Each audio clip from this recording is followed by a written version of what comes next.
Assalamu alaikum aziz yurttaşlarım, kadirli körülmenler, İstanbul'dan hayırlı akşamlar dileyme. Uygur Akademiyesi, Akademiya Söhbeti hoş geldinler. Ben Məğbirət Kemal. Bugün bu söhbət programımızda Tayvan meselesi ve Uygurlara boğan təsir hakkında toxtalımız. Bugünkü kıymetli mehmenim, hemimizge tanışlık, strateji analizcisi İlşat Hasan Kökbörü efendim. İlşat efendim hoş geldiniz. Hoş geldiniz. Rahmet, hemimiz hoş olsun. Uftağılık Rahmet, olsun. rahmet. Hemimizge məlum 8-ci ayının 3-dən başlap, hatta onundan mı burunki haftadan başlap Amerika Palatası Vekiller Kurultayı məsulü Minister Nancy Pelosi xanımınki Tayvan'a bolğan ziyaretini ve bunun bilen münasebet halda Amerika Tayvan ve Xitay Tayvan münasebetleri hakkında haber ve sohbet programları dünyadaki kızık noktaga aylanıp kaldı. Elbette bu mesele biz Uygurlarga pek yakından münasebetlik. Şuna İlşat efendim sizin bu meseleye olan göz qarashlarınız halkımızı bu haqda mühim uçurlar bilen təminləydi dep qarayma. Ondaq bolsa söhbətimizə başlayalım. Hoş. Amerika 25 yıldan keyin minister derisi bir palata əzasının Tayvan resmi ziyareti ziyareti boldu. Bu nimin ifadələydi? Amerika nimi üçün bu ziyaretini qilishni zörür dep qaradı? Merhamet. Rahmet naydı, yaxşı sual oldu. Negizlikdadır. Menimce bir yerde biz Amerika'nınki taşqi siyasetinin bir çoğun özgürüşünü küzdüvatımız. Başka bir ziyaretlerime o mendep geldim. 91. yılı manda diye vaxtıda Sovyetninki guluşu bilen soğuk uruş tügidi. Tügenden keyin yani bir düşüncede Amerika nayet muvaffakiyetlik bir en xatar degan bir düşmanını yendi. Yani Sovyet bilen boğan bu ideologiya soğuk uruşida Amerika bütünlay muvaffakiyetlik yengip çıktı. Sovyet parçalandı, Şarkı Avrupa müstakil oldu. Onunla ergişip Sovyetninki igdarçılığı Orta Asya devletler erkin buldu. Komünizm asası cihetten gumran buldu degan bu yerge geldi. Şunun bilen bunun aldı keynide iki alım var Amerika'da nayeti meşhur. Birisi hayat, birisi ölüp gitti. Şunun aldı keynide iki hem kitap hem makalı boğan bir dep talaşta kağan bir köz karaş oturup koyulgan 90. yıllarının aldı keynide. Birisi Samuel Huntington efendimninki Clash of Civilization yana medeniyetler arasındaki dokunuş degan. Yana birisi Fukuyama efendimninki yana bu Samuel Huntington'ninki okuguchisi. Samuel Huntington Fukuyama efendimninki yetekçisi boğan Harvard Üniversitede. Fukuyama efendimninki 91. yıllık Sovyet gulğanninki yazgan yan bir makalesi hazır o kitap oldu. Makalının ismi End of the History. Tarihinin ayaklaşışı. Samuel Huntington efendimnin köz karışı soğuk uruş tügidi. Yani ideologiya uruş tügidi, ayaklaştı. Emdi dünya medeniyetle ara tokunuşuk görüdü degendi. Bu yerde Samuel Huntington efendim dünyadaki medeniyetlerini bir netçe yettiği o deme türge ayırgan. Xitay medeniyeti, Garip medeniyeti, İslam medeniyeti yani bir netçisi var. Şu zaman isimga eklenmedim. O adamın köz karıştı hem de bundan keyinki soğuk uruşundan keyin fakat tokunuşla şu medeniyetlerninki birbiri bilen ulaşkan çigara rayonlarda boludu degan. Şunun bilen onun keyindila biz qarısak 91'den keyin İslam dünyası bilen xuddi Hristiyan dünyası tokunuşu vatqandek bu xil Afganistan'da, Irak'ta, Suriye'de, Libya'da, Palestin'de, bu yerlerde hem yerde bu uruşlar başlandı. Şunun bilen onun için bu televizya, pen texnikinin ki terakkiyatı bilen cik adamlarga şu ufkumni berdi ki hakikaten bu medeniyetler tokunuşu. Hem Xitay bilen bu tokunuş başlanışka şu vaktin başlangan. Fukuyama efendiminin köz karışı tarih ahırlandı. Tarihinin ahırısı end of the history. Tarih tüydü degan gap demdi. Bu nemi demekçi degan vaqtida demokratiya yendi. bundan keyinki bütün dünyanın taraqqiyoti her bir elle tadrici alda qadam demokratiyaga mangdi. Başka tanlash yo'li qolmadi. Bu yerda demokratiya o'zininki madaniyat jihatdagi, moddiy dunyo ishlab chiqarish jihatdagi hamma jihatdagi ustunligi bilan insoniyatning birdan bir tanlashi. Yana buningdan boshqa tanlash insoniyatga qolmadi. Shuning uchun tadrici alda bütün dünya demokratiya qarab mangdi deb bu hukmni chiqargan. Chiqargandan keyin biz qarasak, mayli Samuel Huntington efendim bo'lsin, mayli Fukuyama efendim bo'lsin, ikkilisininki hozirgi vaziyat qaraganda ikkilisining degandek to'liq emas. Ammo u ko'z qarashini butun inkor qilishga shaxsan men ojiz kelaman. Ammo ularninki ko'z qarashininki ma'lum darajada undaq emasligi. Masalan, İslam dünyası bilan Hristiyan dünyasının to'qinishini Amerikadagi yana hozirgi yana bir olim bor, tonilgan Stephen Kotkin degan odam. Bu odam deydi, İslam dünyası bilan Hristiyan dünyası ya boshqalar bilan bo'lgan bu to'qinish hargiz madaniyat to'qinishi emas. Bu faqat namrat yoki keyinda qolgan davlatlar xalqaro sahnada amdi bir özünün avazını, özünün təsirini köz tişki başlığa vaxtıda bu səhnini egəllab boğanlarının qoqancılığı da ulanı səlbi köz tişi üçün ibbağan bir səlbi təşviqat, yani mədəniyyət toqunuş degini əməliyyatda bu mədəniyyət toqunuşu emas, mənfət, dövlət, yani geopolitik, yani coğrafiya, siyasi mənfətdiki toqunuş deb qaraydı. Bu hamda bunun inçiklab kirmayli. Bugünkü meselemiz Tayvan meselesi olan için. Bu yerda hamda mening demoqchi bo'lganim, mushu ko'z qarash bilan 90-yillari, 2000-yillari ta mushu 2015-16gacha mushu ko'z qarashda dunyo astın üstün bulup lingshib mangdi. Amerika bo'libmi dunyoninki Ikkinchi dunyo urushidan keyingi bütün tuzumni tuzgan Amerika, asas ul sağan Amerika, bu özünün bu dünyadaki siyaseti boğan, taşki siyasetinde iniqlik yok idi. İniqlik yok. Qanda qilish to'g'riliq, hech qanday bir strategiya plani yok. Bu to'g'riliq, masalan, ben shaxsan o'zim bir qatnashgan yig'inda, shu demokratlar, Xitoylar bor, Tibetlar va biz bor yig'inda 100 yıllık marafon degan kitapni yazgan Spielberg o deyman. Şu adam keldi. Kelgan vaqtida men oxirsida bir savol so'rdim bu odamdan. Amerikaning hozir Xitoyga qaratgan bir siyosati bormi aniq deb mening esimda bo'lish qilishda 2014 o deyman bu yig'in ichilgan vaqti, mush Washingtonda. So'rgan vaqtimda bu odamning bergan javobi Xitoy qarta hech qanday bir Amerikaning siyosati yo'q. Aksaray'ınki siyaset emas, bir iniq bo'lgan bir planı yo'q.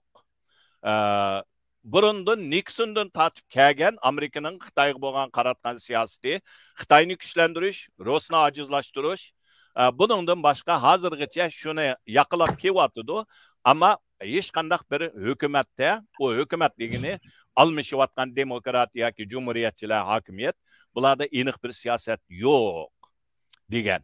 Ama bu 2017'de 16'nın ahırsı 17'den başlap özgürüşkü mangdi. Nima uchun degan vaqtida bu yerda eng cho'ng o'zgarish koronavirus, ya'ni Xitoy virusi desak bo'ladi. Buning bilan Xitoyning mas'uliyatsizligi, dunyoga bo'lgan bir xil aktiv tajovuzlik siyosatlari, yana Amerikaning Ikkinchi dunyo urushidan keyin tuzgan bu planni astın üstün qilma deb bo'libmi Janubiy dengizda. Bular hammasi Amerikani nayt cho'chitgan bo'lsa, korona bu Xitoy virusidan boshlab Amerika haqiqiy Xitoyninki abdi bishirsini bo'libmi Xi Jinping chiqqandan keyinki bu siyosati hamda hozir atalgan Janlangway joydaydi Xitoylar. Yana mana deganda menimcha bo'ri siyosati, kurash bo'risi yoki hujum bo'ri desak, degandek bizningki madaniyatimizga bo'lgan degandek nem bolmaydı. Biz böğrüne naiti uluqlaydigan bir millet. Menimce bir yalmavu siyaseti desek bolamdiki deyim ama Uygurcağımda bu yerde. Bu siyaseti bir xil dünyanın hem yergi çangal salıma, hem siyasetini mening menfaatimge toqunulganlı bolsa, hemmini özgertime. Mesela Janubi dengiz meselesinde xalqaro dengiz soti, Ali soti, Xitayninki xataligini, yani toqsizligini e'lon qilgan vaqtida Xitoy uni e'tirof qilmaymiz dedi. Hong Kong meselesi yuz bergan vaqtida Angliya qo'pib, biz sening bilan tuzgan Angliya Xitoy kelishim bor bu Hong Kong meselesi to'g'riliq deganda Xitoy o tarixiy hujjat vaqtidan qoldi dedi. Shuning bilan butun dunyo buning uyg'ondi. Tadrijiy holda Xitoy bir tahdid ekanligini bildi. Bo'libmi Uyg'ur milliy qirg'inchiligi uningdan keyin Hong Kongni qadamma-qadam erkinligini Xitoy butunlay yo'qotgandan keyin Amerikaning Xitoyga qaratgan siyosati iniqlanib mangdi. Yana Xitoyni to'sash, Xitoyninki bu xil hammaga qo'l tiqib, butun dunyoning tuzumini o'zgartirmaydiganiga qarshi turish. Shuning bilan bu yerda biz agar qarasak, yana bir o'zgarish, burunqi Xitoyshunoslarning ko'pinchisi Xitoyni maqtatdi, Xitoyni tushunmadik dedi. Ularning ovozi Amerika g'arb dunyosida ustunlikni egallatdi. Masalan, Xitoyni biz tushunsak, Xitoyga azroq yuz xatir qilsak, Xitoy bizga yo'l qo'ydi deydiganlar. Bular ko'p sonda. Hozir bu ovoz butunlay tugidi. Butunlay tugidi desam azroq mubolag'a bo'ldi, bormi bor, ammo bu asosiy iqimga aylanolmaydigan holatga tushib qoldi. Hozirgi haqiqiy asosiy iqim Amerikada Xitoy tahdid, Xitoyga taqobil turishimiz kerak. Bo'libmi, masalan, o'sha budaqi Tayvan masalasida, masalan, James Millward apandim va yana bir ikki Xitoyshunoslar Twitterda ham maqola yozib, mana bir masalani ko'tarib chiqdi. Bu balkim qadam diqqat qilmagan bo'lishi mumkin. Bu deydi Xitoyninki hozirgi Amerika g'arb dunyosi Xitoyning Tayvanni to'ngyi degan, yana unification degan so'zini shu peti qabul qilyapti deydi. Bu yerda bu xato deydi. Bu xato. Nima uchun biz uningki Xitoyning bu so'zini qabul qilamiz? Xitoyning agar to'ngyi degan so'zi, ya'ni unification degan ingliz so'zi ishiltish to'g'ri kelsa, uni nemaning ichiga ilib ishiltishimiz lozim. Chunki bu Xitoyning so'zi. Tayvan Xitoyningmi emasmi? Buni biz bekitmaymiz, Xitoy bekitmasligi kerak. Xalqaro qonun bo'yicha Tayvan burundan tortib Xitoy uni bir haqiqiy kontrol qilib baxmagan deydi. Hamda men bu uzun oldidagi kirish so'zlarini so'zlashimdagi maqsad nima degan vaqtida Amerika hozir siyosiy jihatdan, strategiya jihatdan Xitoyga bo'lgan siyosiy nayti aniq. Bu yerda albatta biz yana bir narsani sal qaramaymiz. U bo'lsa Rossiyaning Ukrainaga kirishi. Buningda Amerikaninki bir nemisi bor, o'zininki shu demokratiyasining, Amerikaning demokratiyasining bir alaydligi, xatoligini tuzatalaydi. Masalan, Rossiyaninki Qrimni egallab olgan vaqtida, yana Ukrainaning sharq tarafidagi ikki o'lkasini, Lugansk bilan yana bir o'lkasini egallab olgan vaqtida Amerika jim turdi, xalqaro dunyosi jim turdi. Bunga yo'l qo'ydi. Xitoymi Hong Kongni qadamma-qadam evog'icha Amerika azroq buningga qarab turib qoldi. Tuqanmay.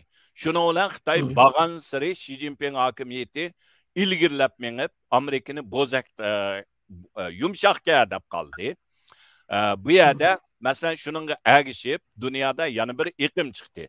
Amerika cho'kyapti, Xitoy ko'tarilyapti. Xitoy ko'tarilyapti. Quyosh Amerika cho'kayotgan quyosh degandek. Shuning bilan Amerikaning kuchi yetmadi, Amerika qo'rqidi, Amerika ojizlab ketdi degan bu ko'z qarashlar. Ammo Ukrainaga Rus buda qitim kirgan vaqtida Amerika buni to'smasak bo'lmaydi dedi. Bo'libmi Afg'onistondan qalaymaqan plansiz chekinishi Amerikani nayti bir xil to'salab qo'ydi. Bu Amerika cho'kdi degan hukmga xuddi Afg'onistonning ashu Kabul aerodromidan Amerika'nın askerlerinin çekinip atkallığı bu görünüşle Amerika'nı hakikaten saat 6'dan keyinki, 3'ten keyinki aşı koyaş fakat nuru bağ iştimiz kamı diye degендek bir ufkum bəgen. Ama lekin Amerika Hakikaten. bunundan ügendi. Ügenişinin neticesi ne oldu degende Rus Amerika Ukrayna'ya bu da ketim tecavüz kılganda Amerika kat'i niyet olan kolladı, yardım verdi, hatta bu yardım nayt çoğun buldu. Ben yana bir interview'dum dedim. Rus'ninki ne generallarını Ukrayna armiyası ültegen generali xeyli uruşlarınkiden cık. Kısa bir vaktinin içinde 20 dek Sovyet'nin Rus'nin generalini yoktu etti. Bu generalların yoktuğunda Amerika'nın pen teknik uçur cihetten yardım vermese menence Ukrayna öz kıp olamaydı. Bu demeklik Amerika bunu Ruslam şunda alatıdı. Bunu tosidi. Hem de Xitayning meselesi kelgan vaqtida bulup mu Ukraynadan Tayvanning xatarligini his qildi Amerika. Agar Tayvanga ochiq oshkora va'da berib, nima uchun Tayvan bunchalar muhim hamda Xitoy uchun nima uchun Tayvanning bir strategik o'rnidan biraz nima qilaylik? Deb o'tib ketaylik. Tayvan nima uchun shunchalar muhim? Tayvanning muhimligi ham Amerika uchun ham Xitoy uchun. Amerika Xitoy uchun Tayvanning muhimligi iqtisodiy jihatdagi muhimligi bor, fan texnika jihatdagi muhimligi bor. Ammo shaxsan mening ko'z qarashimda Xitoyga muhimligi va Amerikaga muhimligi Xitoy ben o bronki tarixçilarınki bulup mu garip medeniyetinin ulunu sağan tarixçilikninki Sisudus degen bir tarixçi var. Grek yani Yunanistan'dayız biz. Şunun yazgan tarihi degen kitabı da örülevatkan zor küşülen şu devirni soravatkan küş arlığı da mukarrer tokunuş buludu dep yakın çıkargan. Yunanistanlık bu en destekli tarihçi. Tarihname degen kitabı. Şunun için ben de degen vaxtıda Xitay şu Herodot. Xitay örülevatkan küş. Amerika hazırki bu tüzümünü tüzügen küş. Ama bir yerde Herodot'un vaxtideki bu tarihnamedeki şarayet hazır okşamaydı. Yana Amerika'nınki bolsa bu bir demokratiya tüzüm. Özünü özü oң şey alaydıgan, hatalığın tüzüye alaydıgan. Ama Xitayning undaq emas.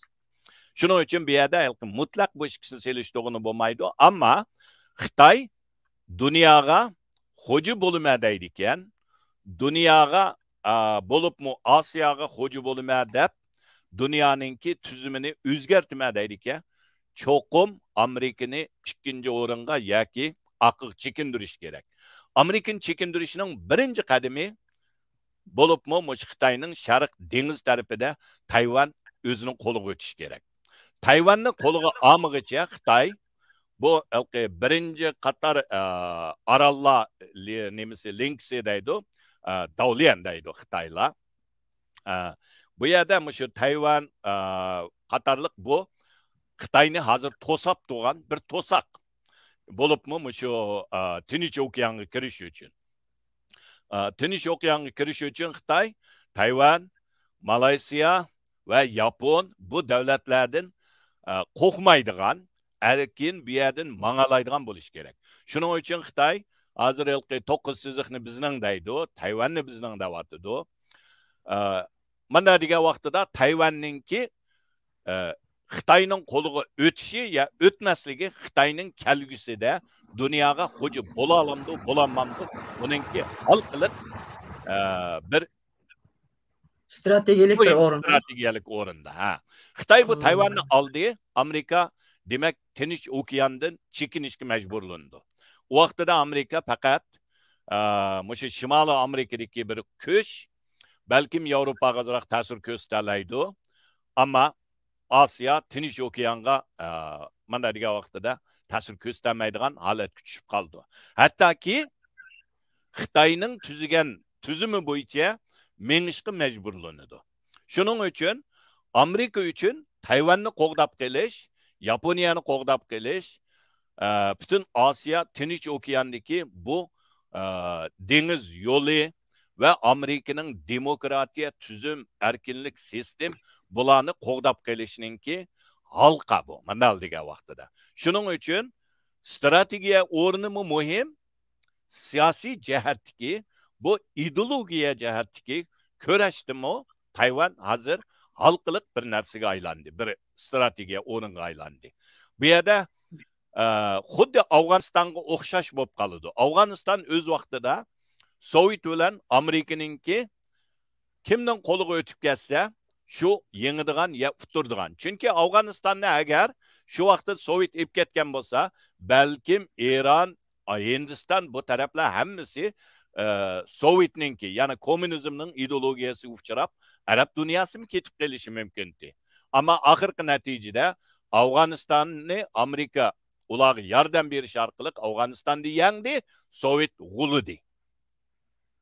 Sovetning g'ulishini Afg'onistondan ayirib qarashga bo'lmaydi. Bunda degan vaqtda hamda o butunlay o'xshash delanmaymiz, ammo shuningga o'xshash hozirgi bu Amerika bilan Xitoyning bu so'g'a qurishda Tayvan shu Afg'onistonning rolini. Shuningga bu yerda iqtisodiy, fan texnika, albatta iqtisodiy jihatdan u bir muhim Osiyoga mang'idigan savdo yo'lininki bir halkılık stratejiya o'rni. İkinciden fan texnika jihatda masalan hozirgi Amerikaningki bütün mushu kompyuter ham hattoki bosh qurilish bomba hamma narsalarninki o chipsi yana shu yerdan keldi. Bo'libmi Tayvan asosan 60 dünyadaki şu çip işlep çıkarışının %60'ı Tayvan'ın koludaki naydı yukur teknikisi var ki Avrupa ama hatta Tayvan'ın seviyesi yetmeydi ki hazır. Xitoyninki 7%, Şarkı Janubi Koreyaninki 15% bu çip işlep çıkarışta ama Tayvan'ın %60'ki.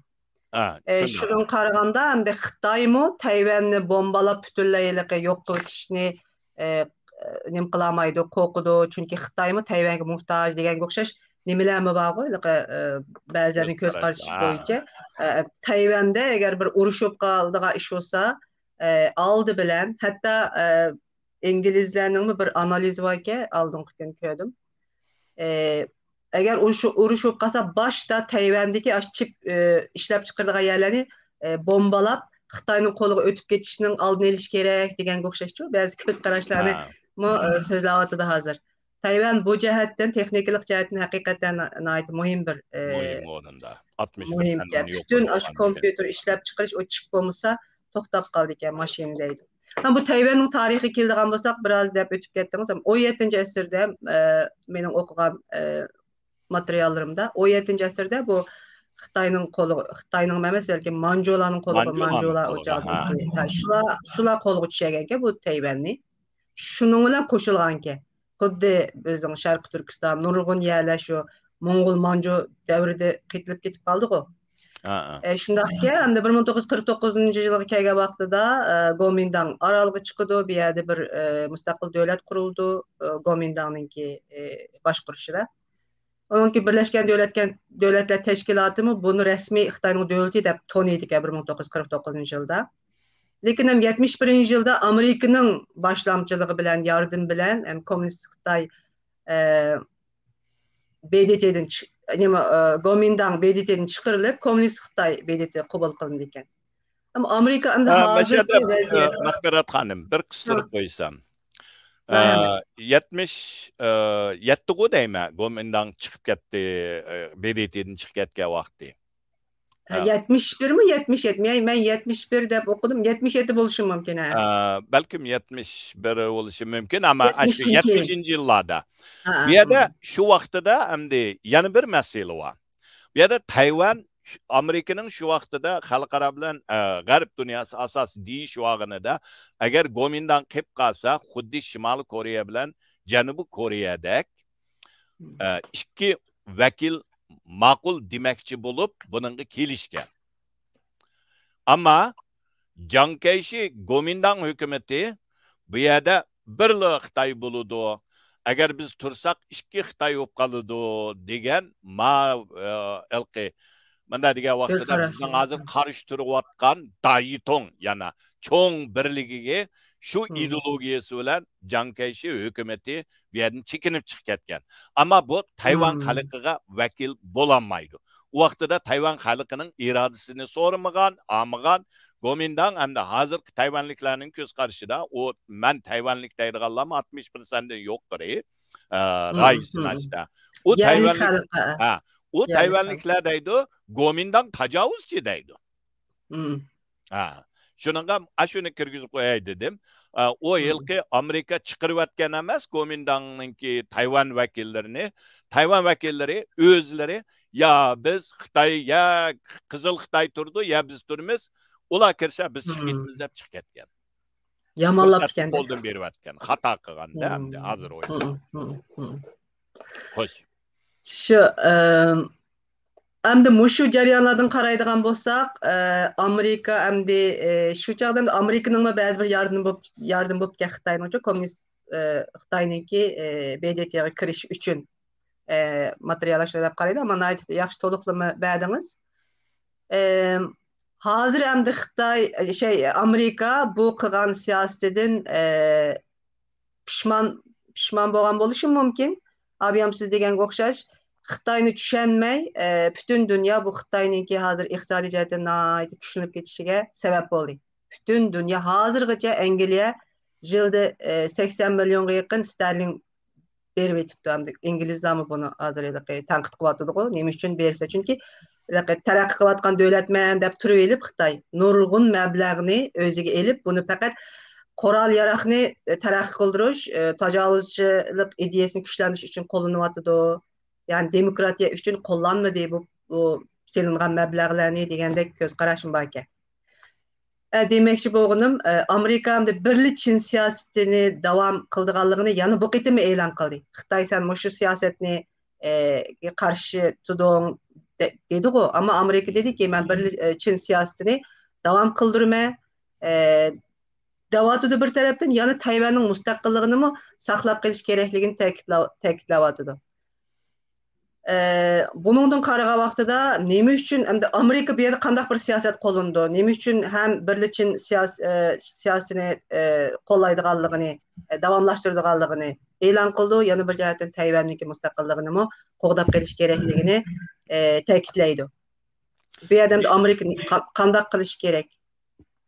Ve bu haqda talash tartish bormi Amerikada? Amerikada bu haqda talash tartish bor. Buni hamda hozirgacha Tayvanga bo'lgan siyosatni ambiguity deydi. Yana bu hamda Uyg'urcha desak, mujmallik. Mujmallikni saqlab qilish. Yana shuningda Xitoyni mo bak sakirtib o'tmaydigan, ammo lekin Xitoyga mo yana bir tarafdan signalni berib turish, mushu mujmallik bilan vaqt kutish. Amerikaningki mana aldiga vaqtida bu meseleni kelgüsü hal qilishga qo'yib qo'yish. Yana mücmellik siyosati. Ama bazıda hazır devatıdı. Uç qaşqara. Bu mücmellik siyasetga xotim berish lazım. Tayvanni qo'g'daydiganligimiz, Tayvan uchun har qandaq vaqtda birga turadiganligimizni aniq ifodalab, Xitoyga bu signalni ochiq berishimiz kerak deydi. Masalan, buningki tipik misoli Joe Biden'den mening esimde var Yaponiyada mı bir yerga bir yig'inga borganda bir so'raydimiş yaqinda bir yil bo'lgan ish. Tayvanga agar Tayvanni masala bo'lib Xitoy hujum qilib qolsa, Amerika qo'g'damdi degan vaqtida qo'g'daymiz dedi. Va'dimiz bor dedi. Va'dimiz bor, qo'g'daymiz dedi. Ammo lekin tezda Aqsaroydan yana bir bayonot e'lon qilib, biz bir Xitoy siyosatimizda turimiz, burun siyosatimizda o'zgarmadi. Dedi buni Xitoy qo'rqdi, bizning norozligimizdan o bu deb tushundi. Shuning bilan bu siyosat hamda mushundaq mujmallik bilan yana ambiguity degani shu. Bu mujmallik bilan kelyapti. Hozir hamda buningga qarshi turadiganlar nihoyat ko'p. Masalan, bir nakunga deyman, Washington Post mu, Washington Post deyman. Bir maqola chiqdi. Bir Amerika'nın dağlıq bir mutaxassisinin. O deydi, biz Tayvan'da urush bo'lishini xohlamaymiz dedi. 5 yilda. Urush bo'lishini xohlamaymiz. Uyaga berib, adamlarımız ölüşünü xalamaymiz. Lekin deydi. Eğer biz bununla aralashmasak, biz Tayvanni qo'g'dimisak, Xitoy Tayvanni oldi, Osiyo Tinch okean ketidi. O vaqtida Xitoy kuchlanib ketidi. Butun dunyoning 50%dan yuqori bo'lgan odam, zimin, savdo hamma nimaga ega bo'ladi. Bu vaqtida Xitoy qoida tuzumni tuzaydi deydi. Biz gerçi demokratiyada ching turimiz desakmi, balkim ular hozirgidek fan texnikadan nechasi oshgan fan texnika bilan bizning sistemamizga singib kirib, tashviqot berib, uchur qalaymaqonlashtirib, har xil usullar bilan bizning demokratiya erkinligimizni ostin ustin qilib, eng oxirisi bizni o'ziga bo'ysundirishga majbur qiladi.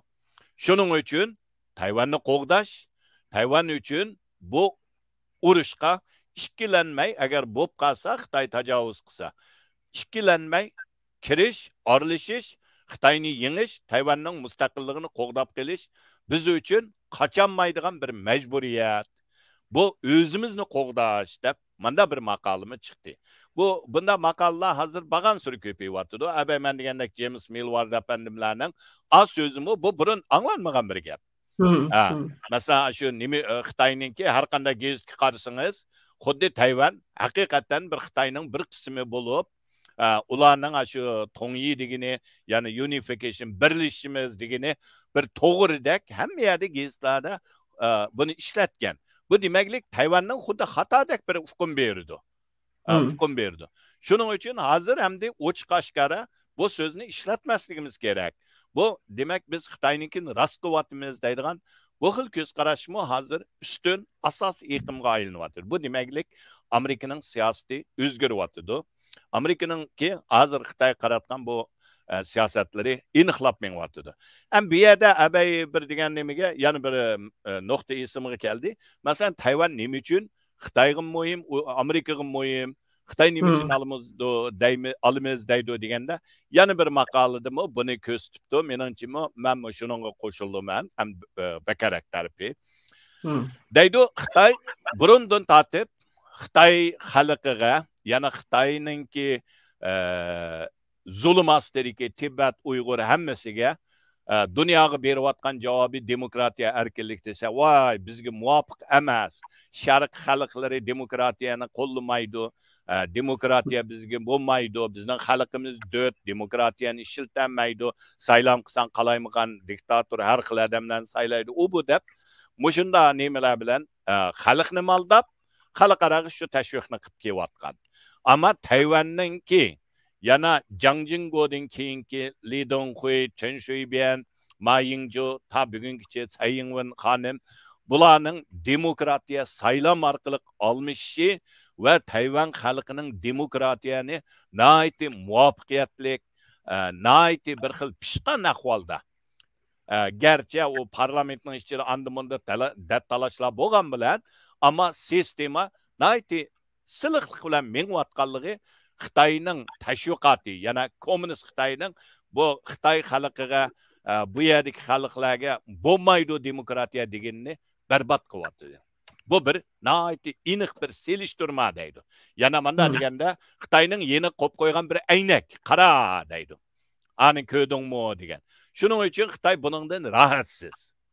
Shuningga oldi bilan Hong Kong tugatdi. Chunki Hong Kong manda degan vaqtida Xitoyning ishchidiki uni qaytarib olgan. Ammo yenidil tug'an yana bir mixtak ashaga demokratiyaning nemaligini ko'z tutib turgan. Shuningga uni yo'qotdi. Endi Tayvanni yo'qotsa, haqiqatan bu yerda Xitoy millati demokratiyani bo'lmaydi degan bu gapiga bir selishtirim bo'lmaydi.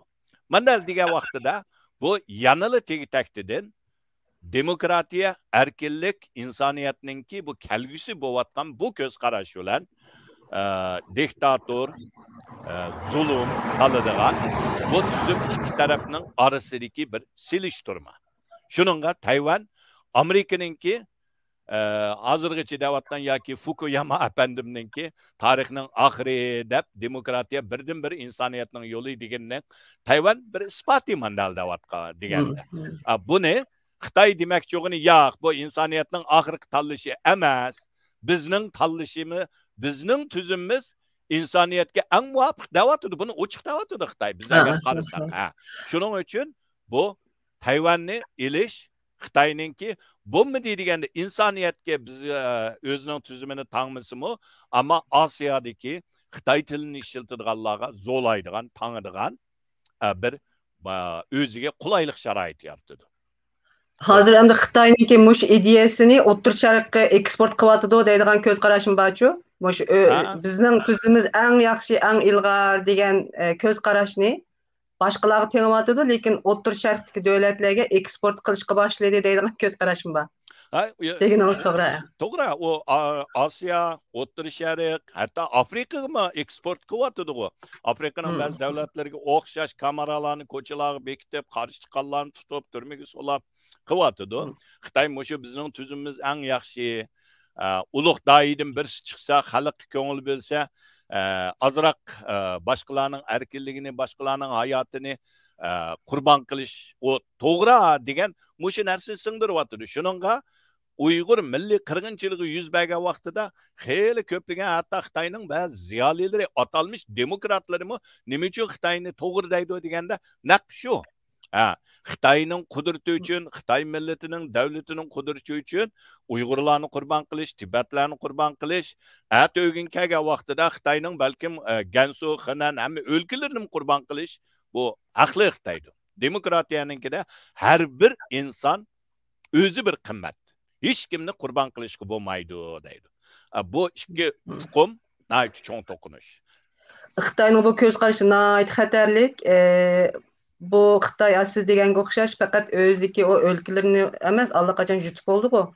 Ham O'rta Osiyoni bu Turkiston rayonini yutib olishni mush ko'z qarashi bo'yicha targ'ib qilyapti. Ziyolilarimiz siz deganga o'xshash u yerlar Allohning bizga bergan, Tangrining bizga bergan nemisi tatlıqılık kek deb şundaq nem qıptı. Hamda şundaq nemisi bizge Tangri tarafından bergen, üyelerini çokum elişimiz gerek degan o'xshash nayt xatarlik ve qo'rqinchli ko'z qarashimi bor. Bunun da hamda Turkistondagi davlatlarmi diqqat qilish kerak. Siz deganga o'xshash hamda Amerikaninki haqiqatan Xitoyning nayti kuchlanib, uning o'zining haqiqiy aktivasiyasini aşkarlab, abiyam siz degan siyasetni Çilbör siyasi deb yazıptı. Abdülaziz Beşdoğrak efendim şundaq desek bolamdı deb. Şu Çilbör siyasi deyli hazırca. Şu Çilbör siyasetini dünyaga kösetkendan keyin ondan dünya çöküşke başladı. Şundaq bu.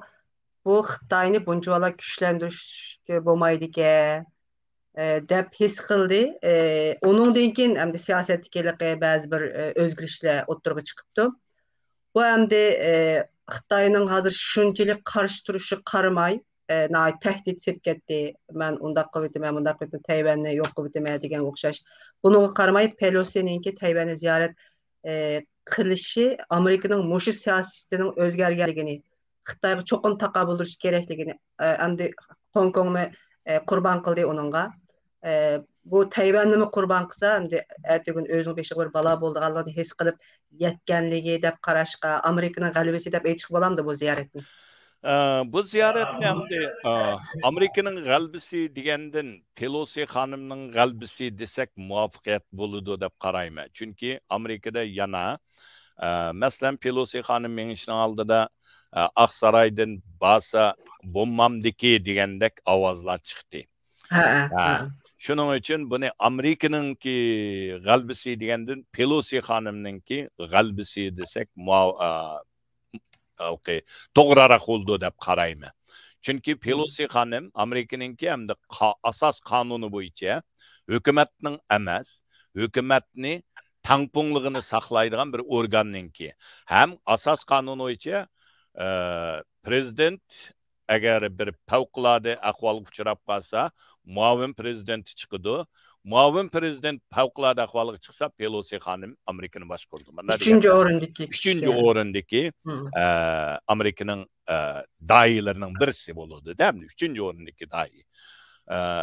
Bu ayol xonim Amerika hukumatiningki to'sishiga, o'ylashamsiz deganlariga qaramay, barima degandan keyin Amerika armiyasi bu yerda muhim rol oynadı deb qarayman men. Amerika armiyasininki baş shtab boshlig'i general Miller efendim dedi, agar Pelosi xonim berib shu yerda har qanday nima bo'lgan xatarni qilsak, biz qo'g'dash aeroplan bilan opirimiz dedi, qo'g'daymiz dedi. Bexatarligiga kapolat beramiz dedi. Bu butunlay Amerikaninki Pelosi xonimning berishiga bo'lgan mayli mau gezdi, jurnallardaki ko'z qarashlar bo'lsin, hammasiga butunlayla o'zgarish kirgizdi. Demak, Amerika armiyasi bu yerda shu usul orqali o'zining oqiga chekinsa xatar ekanligini azroq bir usul bilan bildirdi. Ham Oqsaroyga meningcha bu yerda Amerika armiyasi bir signal berdi Oqsaroyga. Buningga to'salg'i qilgandan qo'g'dayli. Shuningda Xitoyga bir aniq signal beramiz dedi. Chunki Amerika armiyasi hukumatning manda deganda civil management deydi. Amerikada harbiy bo'lmagan adam mudofaa ministrini boshqardi.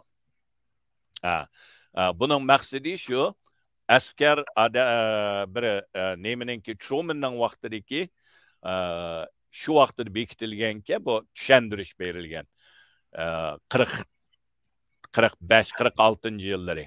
Bu yerda deydi, har qanday bir davlatning askar, ya'ni generallari urushqoq bo'lish kerak deydi. O urushqoqlarni bu civilian, yana puhradin ommaviy tashkilotlar. Ha? Ommaviy tashkilotlar bu sivil deganimiz. Civil degan hamda ommaviy tashkilotlar bo'ldi yoki ma o armiyadan emas, puhradan chiqqan birisi boshqarish. Shu orqali bularning urushqoqligini azroq to'sab turish deydi. Agar askar general urushqoq azroq nima bo'lmasa, o davlat ajizlashib ketadi. Tinchlikni so'ydigan general jiqib ketgan vaqtida o armiya ajizlashadi deydi. Shuning uchun bu yerda Amerikaning shu tuzum bilan mengib kelyotdi. Ba'zi vaqtlar pensiyaga chiqqan generallar mudofaa ministri bo'ladi. Ama xizmatdagi armiya bo'lmaydi. Shuning bu da qaytdim. Bu tuzum bo'lgandan keyin hamda hukumat bilan armiyaning oralig'ida, parlament bilan hukumatning oralig'ida doim azroq birlik emas ko'rinadi. Shuning Pelosi xonim borma dedi, Oqsaroydan borimiz yaxshimiki, Xitoy chiqanishib ketamiki, u yerningki vaziyatini keskinlashtirib etamdiki, xatar bo'lamdiki dedi. Ammo tezdilla armiyadan biz qo'g'daymiz degandan keyin Oqsaroy jim bo'ldi. Shuning uchun Pelosi xonim bordi, muvaffaqiyatli bo'ldi. Shuning uchun buni Amerikadagi Xitoyga qat'iy niyat bilan ching turayli degan bu turkumdagi ko'z qarashdagi hukumatning ishidagi bular g'alaba qozondi.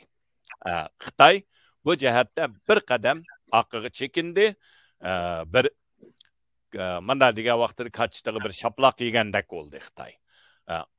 Ular paylamay, naytı çoğun gaplarni qilyapti, çoğun tahdidlarni, hattoki Pelosi xonimning aeroplanini etib tushirib yetadigan shu gaplargacha deb baqdi. Ammo oxirgi natijasida u ko'rinmadi.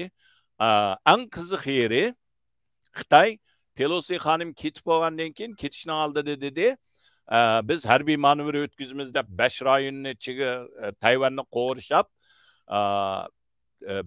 8-yillargacha degan. Ya'ni atigacha. Ammo lekin birinchi kuni, yana tunugun qo'daymi, birna kun. Bir qitimliqlar rasmiy boshqarilish bombadan biz 8 ni atdi. 5i Yaponiyaninki iqtisodiy rayoniga tushgan bo'ldi.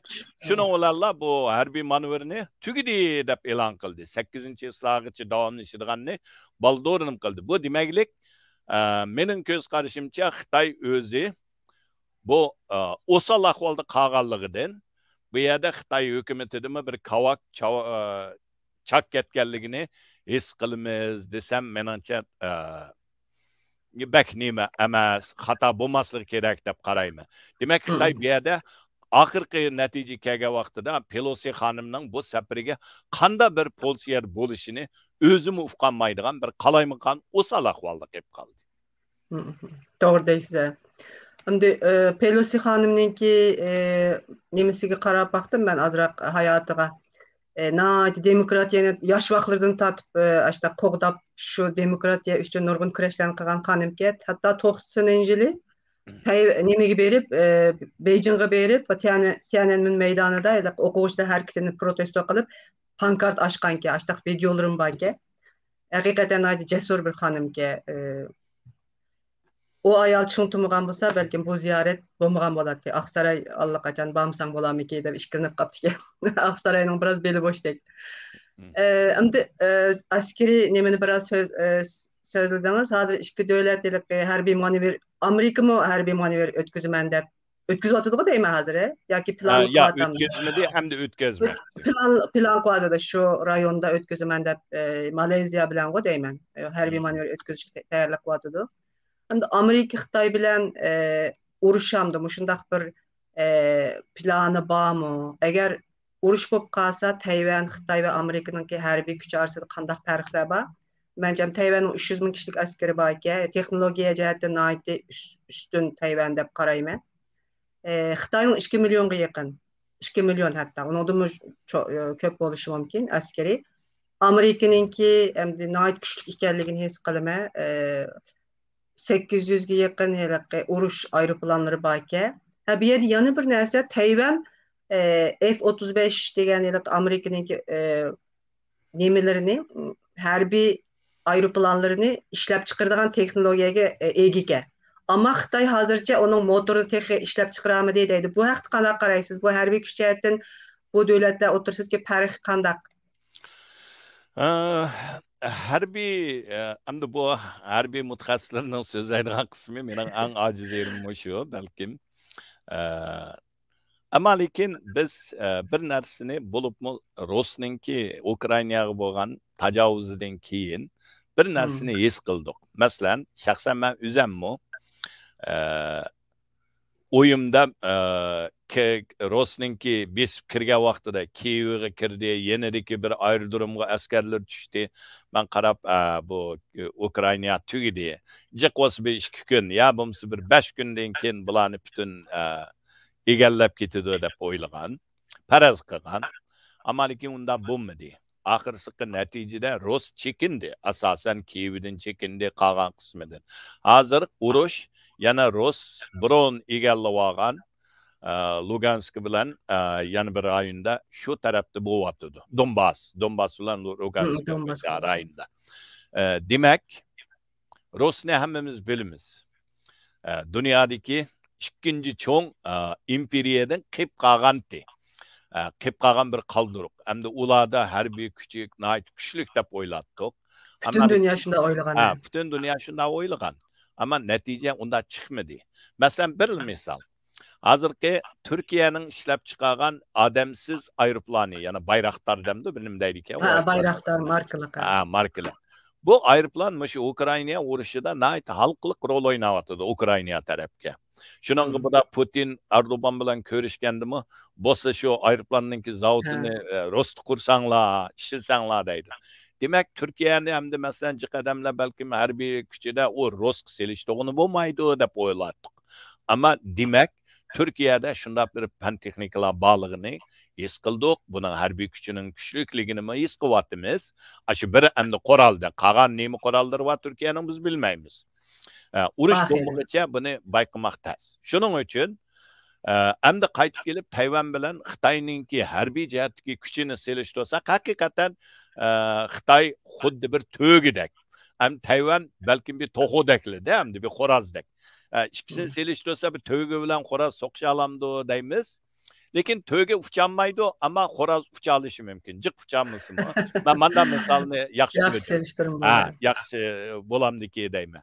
Xo'roz jiq uzun ucholmasin, azroq ucholaydi.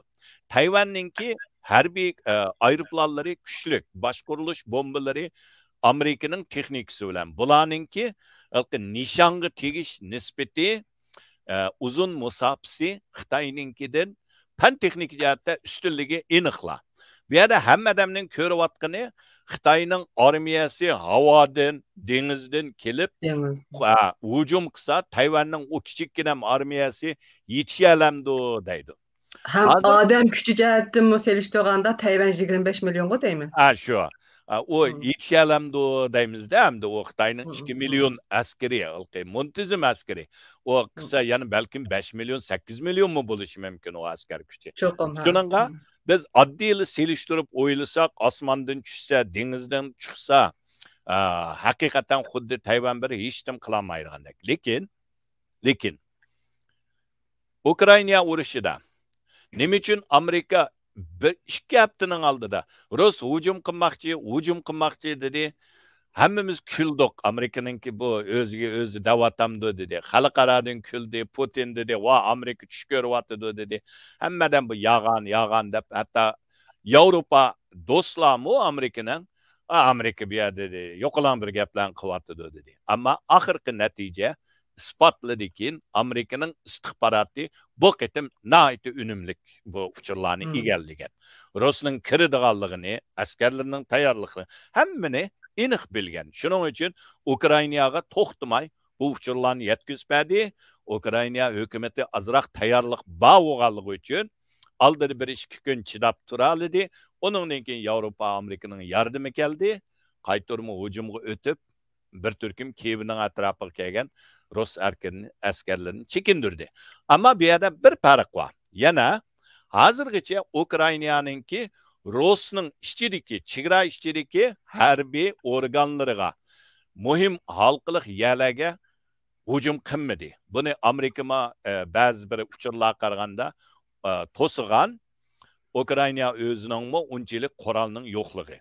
Ammo Tayvan undaq emas. Tayvanda Xitoyninki tunugunga deymi bir kunki bir xabarda Tayvanning bir mudofaa ministri dedi, muaviniga deymi. Agar Xitoy hujum qilib qolsa biz Beijing, Shanxay degandek shaharlardagi Xitoyning butun shu bosh qo'mondonlarini ujuqtirib yutalaymiz dedi. Buningga o Tayvanla emas. Amerika bu yerda aralashimiz dedi, qo'g'daymiz Tayvanni dedi. Oyamatgilari, anoniki yana birisi tunugunki xabarda abaq sizning degan manevr deganga qo'shib desak, tunugunki xabarda ko'rdim. Amerika amdi Reagan oyamatgisini, Reagan markali hamda nomliq. Ha, Reagan. Buni qaytirib akamaydiganligi, Tayvan bo'g'izida Ha. uzun muddat turadiganligini bekitgan. Bu yerda demak harbiy kuchini qaytadan apaga harbiy kuchini yandırıp kelmeymiz dedi. Bu demeklik tayyorlik qilyapti. Buning bilan qo'shib kelgan vaqtida Amerikaning istixborot, fan texnika buningda agar Xitoy havodan, dengizdan chiqma desa, havodan kelib bo'lguncha ularning oyoqdagi bosh qo'mondonligini, yana dengizdagi bosh qo'mondonligini, bularni balkim Tayvan o'zining boshqarilish bomba orqali xuddi Ukrainaliklar Rusning generallarini yo'qotgandek şu bırakla astın üstün kvitalish, fan texnika, qoral yarak bunun da tayyorligi menimcha ma'lum darajada bor. Shuning uchun qanchalik ilqi Uyg'urning bir gapi bor. Bir top bo'riga ish boshliq bo'lsa, beshi bo'lib mangsa, u hammasi ishqa aylanadi.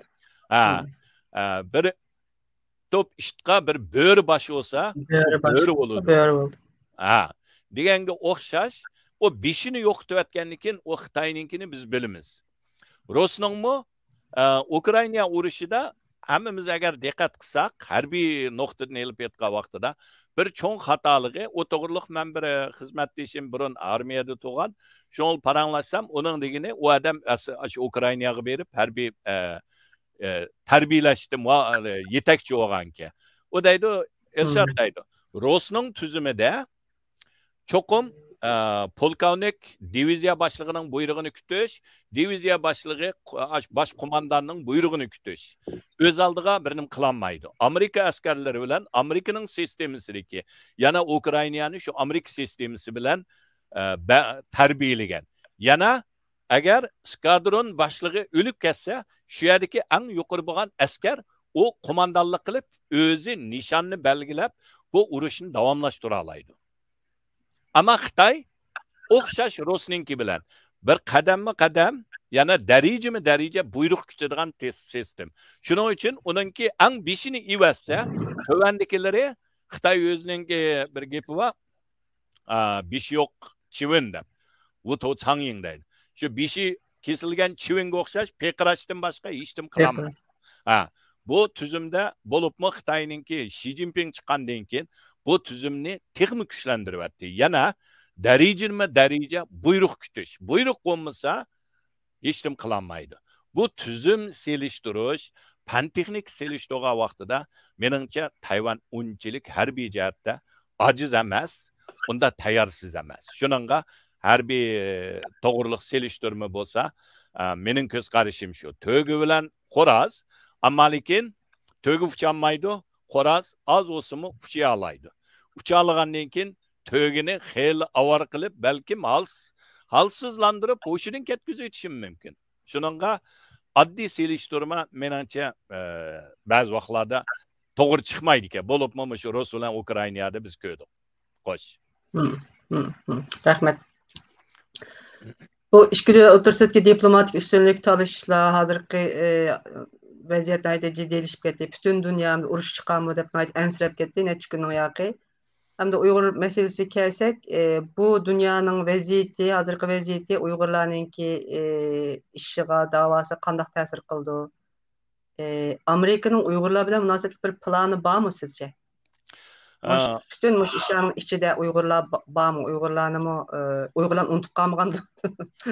Uygur ba. Uygur'un balığı mesela Pelosi hanım Amerika'da 3. orunda boğan bilen hazır budakmışı Tayvan seferden köydük. Pelosi hanımınki Amerika'daki rolü 3. orunda emas, belkim 1. orun bilen tang digidek orunda. Biz muavin prezidentinin avazını anlamayız köpünce ahvalda. Biden'ın avazı var, hazır Pelosi hanımның var. Bu da hakikaten Biden'den Pelosi hanım küçülük çıktı. Hem bu şununla dedim, Pelosi hanım bilen Pelosi hanımını kollaydıganlarınki muvaffakiyeti galbisi Amerika'da. Pelosi hanımınki Uygur meselesi bir yerde Amerika'nın siyaseti bağımı degende Pelosi hanım Tayvan'ınki ayrı durumga, yani Songshan ayrı durumga düşke vaxtıda bir bayanat verdi. Bu yerdeki bayanatınki içinde degen gibi de Uygurlarını, Hong Kongluqlarını, Tibetliklerge ve özünün halkıga zulüm sevatkan bunda bir diktatör hakimiyetke biz Tayvan'daki erkinlikini halaydıgan bular bilen bildi turup bu erkinlikini qoğdımısak bo'lmaydi dedi. Bu yerde Uygur'un ismini yani alayda tilga aldı. Pelosi hanım.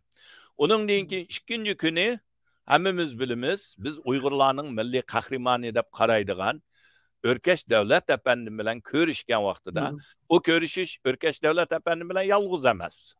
Oxşamagan gruppa mesela Hong Kongluk Xitay tutup ekitip televizorlarda tovuq qızgan Len degan kitapxonachı adam. Hazır Tayvan'da kitapxonasi var. O adam ba ondan keyin yana bir Xitay tutup neticeli kesip etip yakında koyup bergen Li Mingzhe degan Tayvanlik var. Muşu Tayvan'daki NGO'larınınki vekilleri, demokratiya kişilik hukuk teşkilatlarının vekilleri görüşkende asas tema, yani asas söhbet ne mi boğan degende Uygur meselesi olgan. Elbette bir yerde Örkeş Devlet Efendim'ninki bu Uygur meselesini asas kılıştaki rolünü sel karmayımız. Bir yerde Uygur meselesini Örkeş Devlet Efendim'i götürüp çıkan ama u yerda en köp deydi. Xabarda berganda. En köp muzokara qilgan, so'zlangan tema Uyg'ur masalasi. Yana Uyg'ur masalasi.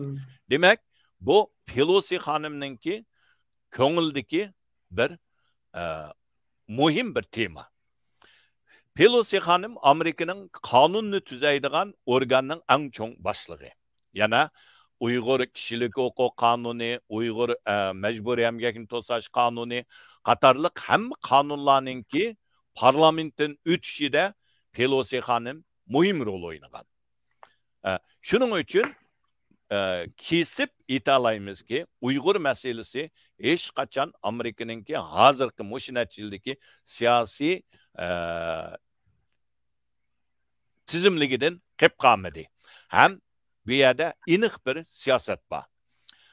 Bu yerda Amerikami o'zining xatoligini, to'niganligini his qila olamiz.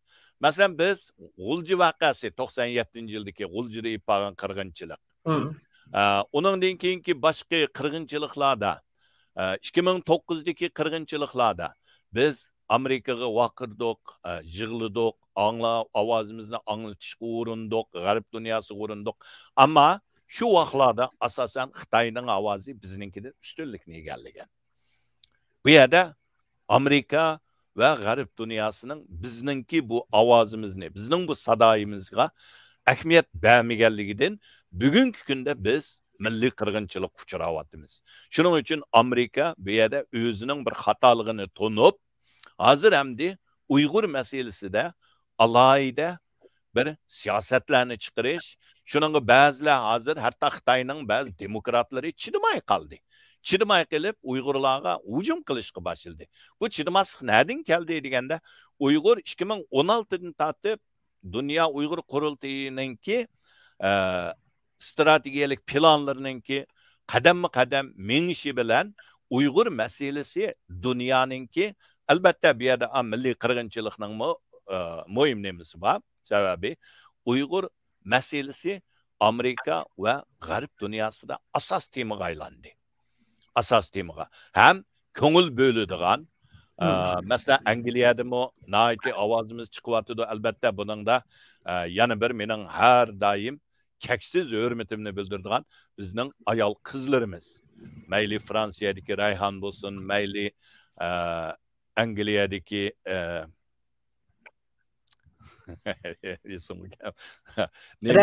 Rahima bo'lsin, Amerika'daki Roshan Abbas Hanım bo'lsin. Bularning hammasi mushu oldingi safda qiz ayollarimiz turib buni anglatish, bunun bilan Amerikaninki bu siyosatining bir qismi bo'lgan. Ham Amerika ve g'arb dunyosi o'zining xato qilganligini to'nib, hozir buningga qadam o'tyapti. Albatta bu yerda umidsizlangan yerlarimiz bor. O yerlar nima degan vaqtida yani yeterlik emas. Biz ingravatimiz. Hazırgacha hech qaysimizning urug' tuqqanlaridan sada yo'q.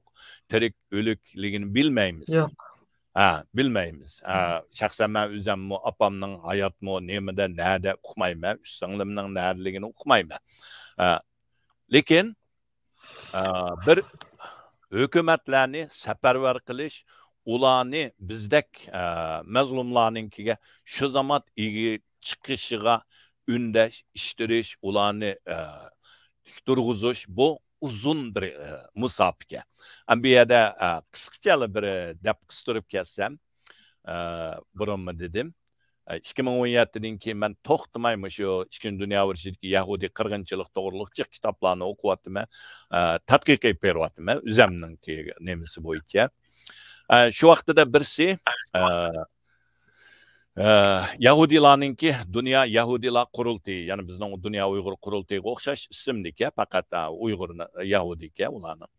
Shuning boshlig'i shu vaqtdagi Amerikaning prezidenti Roosevelt bilan qo'shni o'tirganki New Yorkda. Shuningga shu imtiyozdan foydalanib Roosevelt bilan Oqsaroyda ko'rishib, biz Yahudilarni shunda uchurlar bor, mana qiryapti degan vaqtida Rooseveltning degan javobi, biz Nazi Germaniyani mag'lubiyat qilmaguncha sizlarga boshqa hech qanday yordam qilolmaymiz degan. Hamda ba'zi Yahudilar fikr berib, shu Auschwitz, yana hozirgi Polshadagi lagerni mangadigan temir yo'l poyezdlarning liniyalarini portlatsak aeroplan bilan degan vaqtida Amerika hukumatining armiya tarafining bergan javobi, hozir biz urushga har bir aeroplanga muhtoj.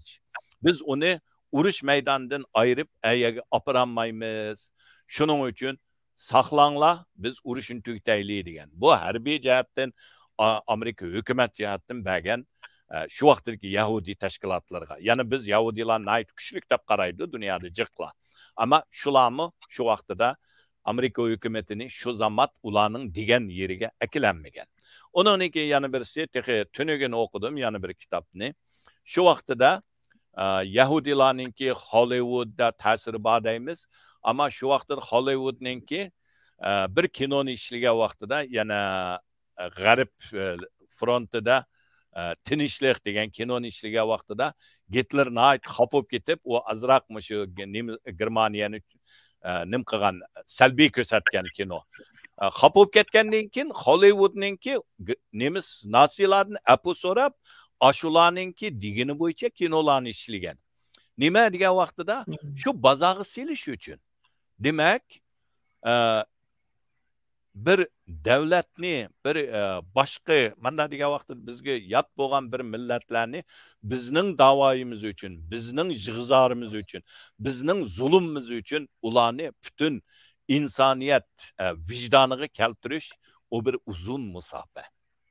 Shu bu yerda endi o'zimizning bizga bo'lsa, atil Amerika chiqsa, berib bizni ozod qilsa deymiz. Ammo u unda bo'lmaydi ekan. Tarix qayta isbotladı. Bu yerda eng muhimi yana biz cho'qim to'xtamay bu ovozni anglatishimiz kerak. Shu da'voyimizni butun dunyoga bildirish kerak. Shuning bu nuqtani elib etgan vaqtida Amerikaningki siyosatida Uyg'ur bormi? Bor. Bu kirdi. Bu qonunlar bor, hozirgacha parlamentda yana saqlayotgan, o'tmoqchi bo'lgan.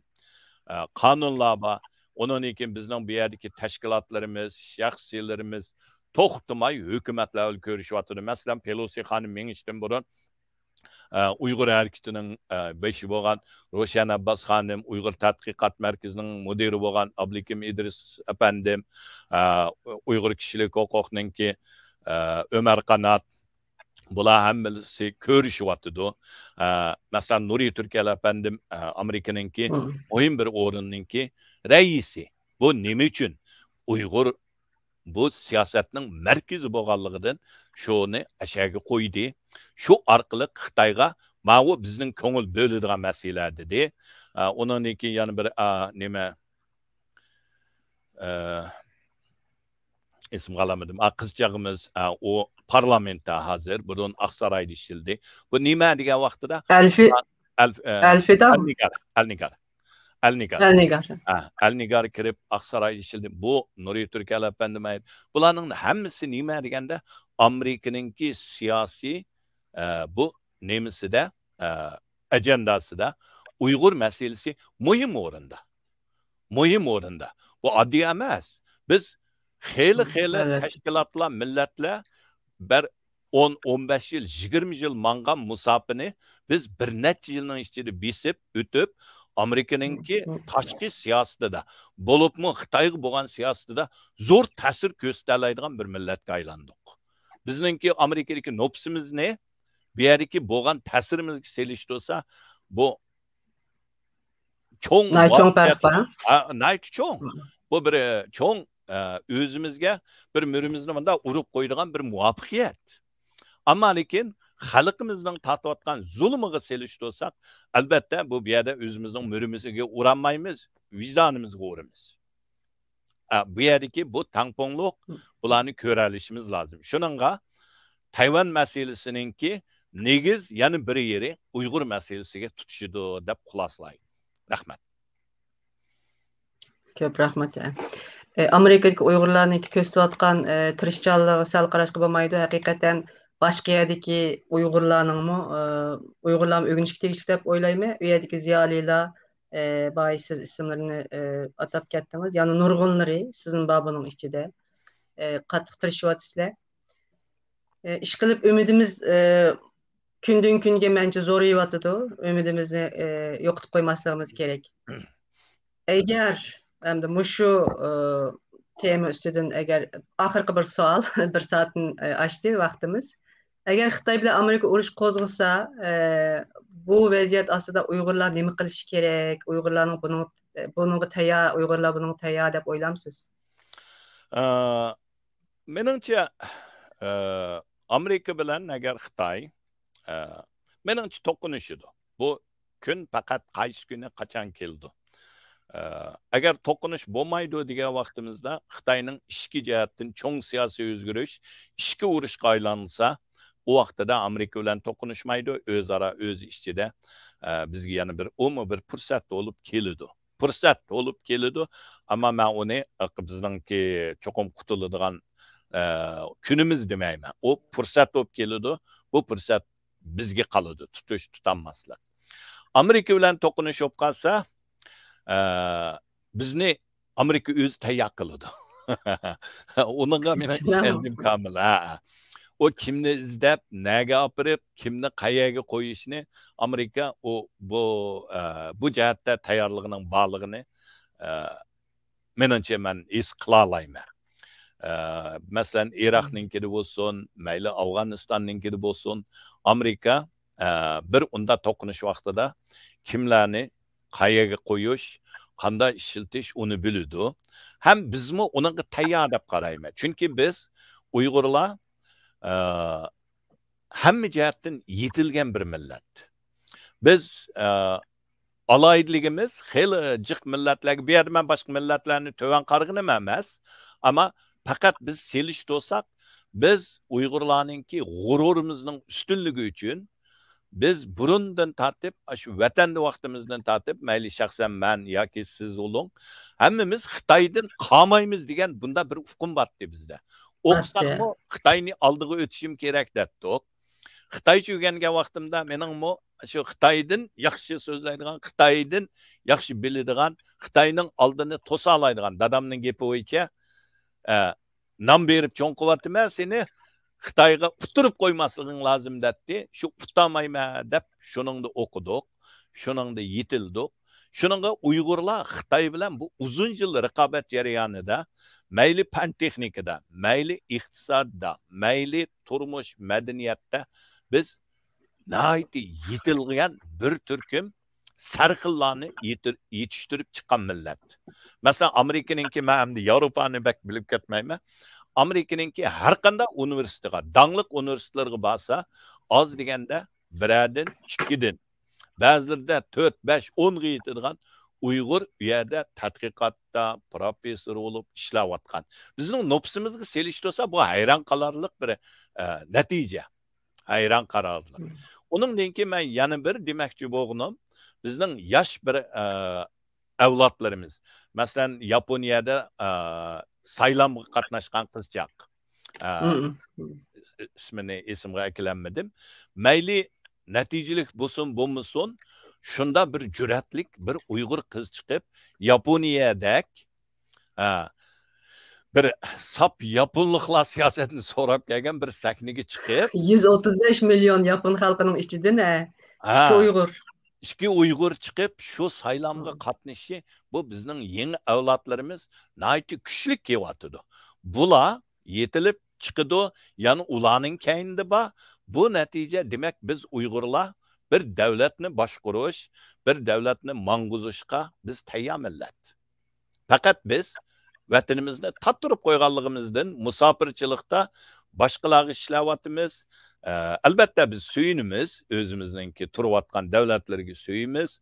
Ularga sadoqatligimizni bildirib ishlayapmiz, tirishyapmiz shu yerdagi bir kishilik hassimizni qo'shyapmiz. Ammo bizda vatanimiz bor bo'lsa, biz u vatanni xeyli yaxshi boshqarib mang'uzalaydiganga biz tayyor. Tashkilotlarimizmi tayyor. Shuning uchun bunda bir urush bo'lib qolsa, biz tayyor. Amerikami bizni ishiltishga tayyor, hatto bizga berishga tayyor. Bizmi uningga tayyor bo'lib qoldik desak bo'ladi. Ammo albatta ba'zilar qarab beqib ishga jihatga ba'zi bir dattalash Amerikadami bor? Aqsaray bilan Pelosi xonimning orasidami birlik bo'lmadi? Xudo safarda. Bu demaklik Amerikadagi bir davlatda shunchalik cho'ng boshliqlarning orasida o'xshamagan ko'z qarash bo'lgan yerda bizga o'xshash bir davlat boshqarib boqmagan, xeyli uzun yil bo'lgan bir millatning ichida o'xshamagan tashkilotlarning o'xshamagan ovoz chiqishi menimcha nihoyatda tabiiy bir ahvol. U deganlik bizni bir davlatni boshqarolmaydi yoki bir tayyor emas deganlik emas. Biz muhim xalqlik vaqtiga kelgan vaqtida birlasha olamiz, birga mang'alaymiz. Hem bir davlatni boshqarib keta olamiz. Bo'libmi, men bu yerda o'zim qurultayda bo'lganligim uchun deganligim emas. Qurultay budoq etim qurultayning oldidagi har bir davlatda ipogan saylamni muvaffaqiyatli ipadi. Demokratiyani biz ko'rsatdik dunyoga. Biz qila olamiz deb.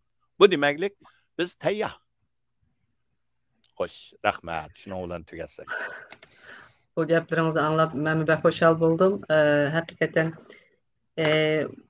ruhimizi kötürdiğen, bizim tekimi ümit kılıdığan bu sözlerge ihtiyacımız var. Ben şundaq dep oylayım, biz ming yıl burula devlet başquruşninki felsefesini yezip çıkan bir halk. Bu amdi halkninki DNA'sı da şu tarihi bütünleylik DNA'sı işlendi deydigan bir gap barken, çoqam şunun da tapqını oldu deydigan. Meyli cesur halk bolsun, meyli qoqancha halk bolsun. Şunun oxşaş bizning aşı DNA'mızga neçe yüz yılın ayaqı dövletsiz yaşavatqan bolsaqmı, şu bizim tariximiz işlenip ketken. Şunun için her zaman biz devlet başquruşqa daim buyursa devletimizi güllendirishga tayyor. Bundan keyinki yetilip çıkıvatkan yaşla teximi yaxşı yetişiyotu dep oylayman. Ümidimiz ulardan teximi zor. Her yerde, dünyanın hem yerde nurgun yaşlarımız okuyatıdı. Elbette okup hem şu devletke paydası boğatıdı, hem özünün millet için hizmet kılatıdı nurgun ziyaliler. Bundan keyin teximi hizmet kıldı. Undaq bolsa, ahırkı koşumçu kıldığan sözünüz var mı? Sizning ma gepingiz bilan bir kallamga keldi. 1 minut tugitay. Merhamet. Xuddi siz deganga o'xshash Yusuf Qasojevninki qutadigu bilik bizning dasturimiz bor, davlat boshqarish. Bu yerda Xitoyninki bilan bir selishtirib o'tkazgan. Ba'zilar Xitoyninkini nayti cho'ng bildigan ba'zi bir Uyg'urlarimiz bor.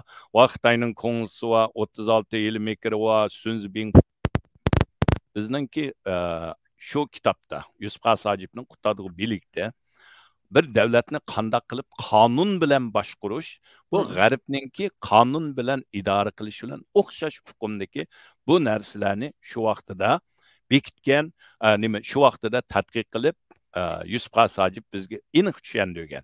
Agar qutadigu bilikni o'qisak, ko'ngzininki hamma so'zi, hatto so'zining chiqadi. Ama bizge o Xitayning 36 yili mekri bizge bab kelmaydi. Xitoy yili mekrini bir aqlliq deb tushunadi. Ama biz fazilat, qoida bo'yicha, qonun bo'yicha mang'irganni biz fazilat deb bilamiz. Shuning uchun qutadigu bilik bizga kelgusi davlat boshqarishi uchun biz shu kitobni akasakmi asli keltira olamiz. Rahmat, xo'sh. Doğru deyilse. Bu kanun bile başkuruş hazırlık en ilgar sistema, en ilgar rejim. Ming yıl burun şu kanun bile başkuruş gerek devletni deptiket. Kanun bile başkurgandan keyin demokratiya, her bir adamninki erkinligi, öz aldığa, öz hoca buluş dep koyumuz go. Şu haqiqiy ma'nida amalga oshadi ekan. Bu nayt ilgar bir tüzüm. Bunu qutat qo'y birlikte Yusuf Qasojov allaqachon yakunlab bo'lganki. Undaq bolsa programımızın ahırı vaqt münasibet bilen ahırkı minutlarga keldik. Mişede ahırlaştırımız bugün hem de Tayvan münasibeti, Amerika bilen Xitayninki münasibeti, Tayvan bilen Amerika'nın münasibeti ve bu ma'noda Uyg'urlar bilen Amerika'ninki, Uyg'urlarninki kelgusi bo'lgan ümidi, bunun keyin qildigan ishlari degan o'xshash nurg'un temalarda biz Elshad efendi bilan suhbat o'tkazdik. Naiti atrofliq, naiti yaxshi, naiti umidga to'lgan bu oxirgi misralarda yaxshi bir suhbatni qildi deb o'ylayman, so'zlarni qildi deb o'ylayman Elshad efendimga. Sizga ko'p rahmat aytaman, vaqtingizni chiqardingiz, naiti jiddiy tayyorlik qildik. Qisqa vaqt ichida bu programni uyushtirdik. Sizmi derhal qo'shildingiz. Bununla nait ko'p rahmat aytaman. Bugun shanba kunimizni oldik sizningki. Undaq bo'lsa, ekran oldidagi ko'rurmanlarimga naiti yaxshi gaplar bilan madad bergan ko'rurmanlarga rahmat aytaman. Hatto Novat şeyi mu demlep berişini yezipti Elşad efendim sizge. Rahmet. Görülmenlerge rahmet. Köp rahmet. Ondaq bolsa kelar qitimqi programda görüşeyli. Äti bir programım bor, Xudoyim bir peshqadam bir ma'rifchimiz bilan suhbat o'tkazma. Yana ekran oldida sizlarninki yordaminglar, sizlarning qo'llashinglarga ehtiyojimiz bo'ldi. Ko'p rahmat amsi. Allah'a emanet olun. Hayır hoş. Xayr xo'sh. Sizga rahmat.